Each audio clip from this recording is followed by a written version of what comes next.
الحمدللہ رب العالمین والصلاة والسلام علی سید المرسلین محمد وعلی آلہ واصحابہ اجمعین اما بعد فقد قال اللہ تبارک وتعالی فی کلامہ المجید والفرقان الحمید بعد اعوذ باللہ من الشیطان الرجیم بسم اللہ الرحمن الرحیم انا انزلناہ فی لیلۃ القدر وما ادراک ما لیلۃ القدر لیلۃ القدر خیر من الف شہر تنزل الملائکۃ والروح فیہا بإذن ربہم من کل امر سلام ہی حتی مطلع الفجر صدق اللہ العظیم۔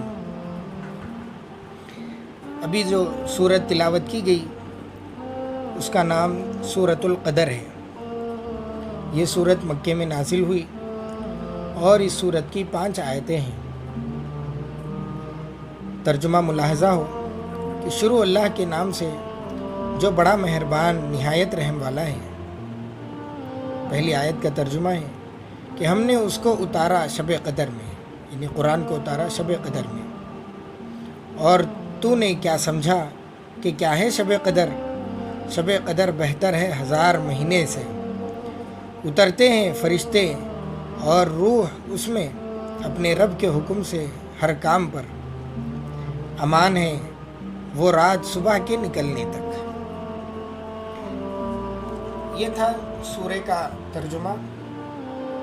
اب اس کا شان نزول بھی دیکھیے کہ رسول اللہ صلی اللہ علیہ وسلم نے صحابہ کے سامنے بنی اسرائیل کے ایک آدمی کا، مجاہد کا ذکر کیا جو 1000 مہینے تک مسلسل مشغول جہاد رہا، جہاد کرتا رہا 1000 مہینے تک۔ کبھی اس نے ہتھیار نیچے نہیں ڈالے۔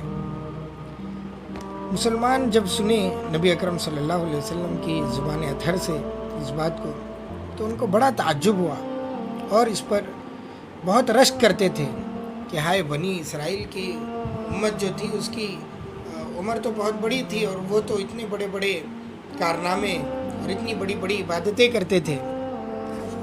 تو ان کے اس رشک کی وجہ سے اللہ تعالیٰ نے یہ سورہ قدر نازل فرمائی، جس میں اس امت کے لیے صرف ایک رات کی عبادت کو اس مجاہد کی عمر بھر کی عبادت یعنی 1000 مہینے سے بہتر قرار دیا ہے۔ اور بھی دوسرا واقعہ نقل کیا گیا ہے کہ جس میں نبی اکرم صلی اللہ علیہ وسلم نے ذکر کیا کہ بنی اسرائیل میں ایک عابد کا یہ حال تھا کہ ساری رات عبادت میں مشغول رہتا اور صبح ہوتے ہی جہاد کے لیے نکل کھڑا ہوتا۔ دن بھر جہاد میں مشغول رہتا اور رات میں عبادت کرتا۔ 1000 مہینے اس نے اسی مسلسل عبادت میں گزار دیے۔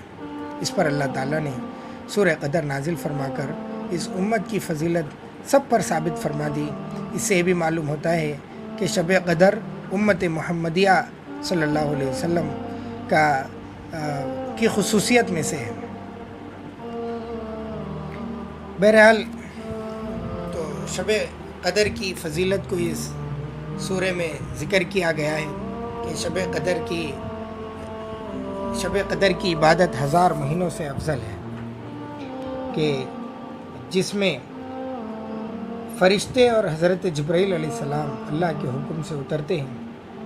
اور روایتوں میں یہ بھی ملتا ہے، آگے بھی اس کی فضیلت آئے گی، کہ نبی اکرم صلی اللہ علیہ وسلم نے فرمایا کہ سارے مومن مرد اور مومن عورتوں سے فرشتے مصافحہ کرتے جاتے ہیں۔ بہرحال لیلۃ القدر کے معنی سمجھیے کیا ہے۔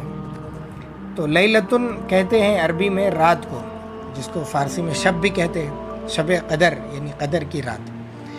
اب دیکھیں گے کہ قدر کی کیا معنی ہیں۔ تو لغت میں قدر کے معنی عظمت اور شرافت، بزرگی کے ہیں، یعنی یہ رات شرافت والی رات ہے، یہ رات بزرگی والی رات ہے، اس لیے اس رات کو لیلۃ القدر بھی کہا جاتا ہے۔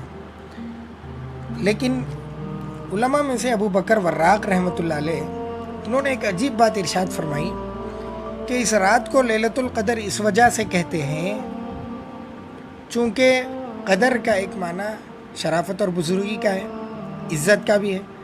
تو انہوں نے کہا کہ لیلۃ القدر کو لیلۃ القدر اس وجہ سے بھی کہتے ہیں کہ ایک آدمی جو اب تک گناہوں کی زندگی گزار رہا تھا اور وہ نیک اعمال اتنا کرنے کی قدرت نہیں رکھتا تھا اور اپنے اعمال میں لاپرواہی برت رہا تھا، لیکن جب شب قدر کی رات اس کے پاس آئی تو اس رات میں وہ عبادت کرا تو اللہ تعالیٰ نے اس رات کی برکت سے اس کو عظمت عطا فرما دی، اس کو شرافت عطا فرما دی۔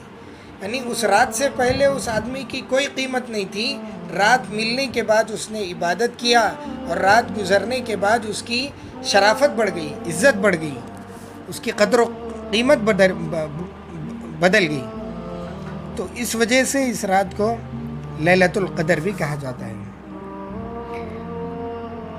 قدر کے ایک دوسرے معنی تقدیر کے بھی ہیں، اور تقدیر کہتے ہیں اللہ کے حکم کو جو لکھا جا چکا ہے، جس پر ہم سب کا ایمان ہے۔ تو اس رات میں اللہ تعالیٰ اپنی تقدیر فرشتوں کو دیتے ہیں، اپنے فیصلے فرشتوں کو سناتے ہیں آئندہ سال تک کے، تو اس وجہ سے بھی اس کو لیلۃ القدر کہا جاتا ہے۔ تو بہرحال یہ بڑی مبارک رات ہے، بڑی شرافت والی رات ہے اور بڑا ثواب اس میں ملتا ہے۔ تو یہ رات کب ہوتی ہے، اس کا سوال پیدا ہوتا ہے کہ یہ رات کب آتی ہے۔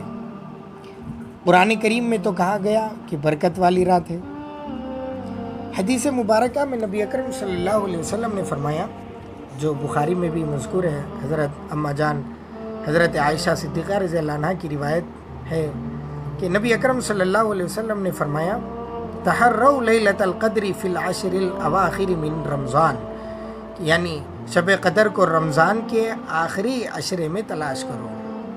اس روایت میں فرمایا کہ آخری عشرے میں تلاش کرو۔ مسلم کی ایک روایت میں ابن عمر رضی اللہ عنہما سے جو منقول ہے، جس میں حضرت نے فرمایا کہ نبی اکرم صلی اللہ علیہ وسلم نے فرمایا کہ فَاطْلُبُوهَا فِي الْوِتْرِ مِنْهَا، کہ رمضان کے آخری عشروں کی طاق راتوں میں شب قدر کو تلاش کرو۔ تو آخری طاق راتیں یعنی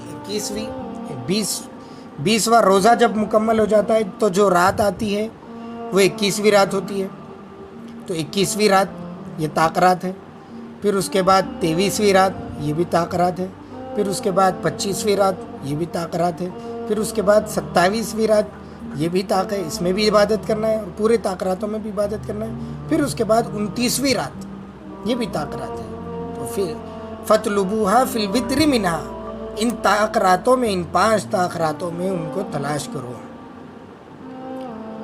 اب متعدد اقوال بھی ہیں علماء کے، محدثین کے، کہ 27 بھی ہو سکتی ہے، 25 بھی ہو سکتی ہے۔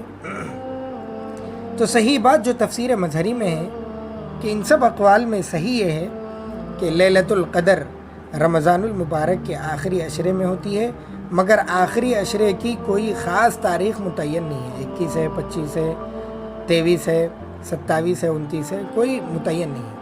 ان میں سے کسی بھی رات میں ہو سکتی ہے، اور ہو سکتا ہے کہ ہر سال رمضان میں وہ رات بدلتے رہتی ہو، کبھی 21 میں آ گئی تو کبھی 25 میں، پھر کبھی 23 میں، تو پھر کبھی 27 میں، کبھی 29 میں۔ تو لیکن افضل تو یہی ہے کہ ہر طاق رات میں عبادت کی جائے۔ ترمذی میں جو حضرت ابن مسعود رضی اللہ عنہ کا قول جو نقل کیا گیا ہے کہ نبی اکرم صلی اللہ علیہ وسلم نے بتایا کہ طاق راتوں میں تلاش کرو، اور ابن مسعود رضی اللہ عنہ کا وہاں پر قول نقل کیا گیا ہے کہ میں یہ سمجھتا ہوں کہ وہ 27ویں ہے، اور طاق رات اس لیے کہا گیا ہے تاکہ لوگ سستی میں نہ پڑ جائیں، صرف 27 میں عبادت کر لے اور پورے میں چھوڑ دیں۔ ہر طاق رات، بلکہ ہر رمضان کی رات عبادت کے مستحق ہے، اس میں خوب عبادت کرنی چاہیے۔ تو پھر اب عبادت کرنے سے ملے گا کیا؟ تو دیکھیے، اس رات کی سب سے بڑی فضیلت تو وہی ہے جو قرآن پاک میں آئی، جو آپ کے سامنے سورت تلاوت کی گئی، کہ اس ایک رات کی عبادت 1000 مہینوں یعنی 83 سال سے زائد کی عبادت سے بہتر ہے۔ پھر ابھی 83 سال سے یعنی 1000 مہینوں سے اور کتنا زیادہ وہ اللہ ہی جانتے، اس کی کوئی حد متعین نہیں۔ کتنی بہتر ہے کہ 2 گنی 4 گنی 10 گنی کتنی زیادہ ہو جائے اللہ کو ہی معلوم ہے۔ اور صحیحین میں حضرت ابو ہریرہ رضی اللہ عنہ کی روایت ہے کہ رسول اللہ صلی اللہ علیہ وسلم نے فرمایا کہ جو شخص شب قدر میں عبادت کے لیے کھڑا رہا اس کے تمام پچھلے گناہ معاف ہو گئے۔ سوچیے، ایک رات کھڑے ہو گئے اور پورے گناہ معاف۔ اور حضرت ابن عباس رضی اللہ عنہما سے روایت ہے کہ نبی کریم صلی اللہ علیہ وسلم نے فرمایا کہ شب قدر میں وہ تمام فرشتے جن کا مقام سدرۃ المنتہا پر ہے، اتنے اعلیٰ فرشتے جبرائیل امین کے ساتھ دنیا میں اترتے ہیں، اور کوئی مرد مومن یا پھر عورت مومنہ ایسی نہیں جس کو وہ سلام نہ کرتے ہوں، ہر ایک کو سلام کرتے ہیں سوائے دو آدمیوں کے، بس وہ جو شراب پی رہا ہو، شراب کا عادی ہو، یا پھر خنزیر کا گوشت کھاتا ہو، یعنی حرام میں مبتلا ہے، تو فرشتے اس کے پاس نہیں جائیں گے۔ ایک اور حدیث میں نبی اکرم صلی اللہ علیہ وسلم نے فرمایا کہ جو شخص شب قدر کی خیر اور برکت سے محروم رہا وہ بالکل ہی محروم اور بد نصیب ہے۔ تو دیکھ لینا کتنے ہم تاخراتوں میں عبادت کرتے ہیں۔ شب قدر میں بعض حضرات کو یہ خاص انوار کا مشاہدہ بھی ہوتا ہے۔ حضرت عائشہ صدیقہ رضی اللہ عنہ نے نبی اکرم صلی اللہ علیہ وسلم سے پوچھا، دریافت کیا، دیکھیے کتنی ان کو آخرت کی فکر تھی کہ ایسے عظیم موقع پر کیا دعا مانگنا چاہیے۔ حضرت عائشہ رضی اللہ عنہ نے سوال کیا کہ اگر میں شب قدر کو پاؤں تو یا رسول اللہ کیا دعا کروں صلی اللہ علیہ وسلم؟ تو آپ علیہ السلام نے فرمایا کہ یہ دعا کرو، اللہم انک عفو تحب العفو فاعف عنی۔ اے اللہ، آپ بہت معاف فرمانے والے ہیں اور معافی کو پسند کرتے ہیں، میری خطائیں بھی معاف فرمائیے۔ یہ ایک دعا کرنے کی ہے۔ تو یہ رمضان المبارک اور اس کا آخری عشرہ جس کے اندر ہم داخل ہو گئے، لیکن افسوس لاک ڈاؤن کی وجہ سے مسجدوں میں نہیں جا سک رہے، تو دیکھیے شب قدر کی عبادت بھی مسجدوں کے ساتھ قید نہیں ہے، گھر میں بھی آپ عبادت کر سکتے ہیں۔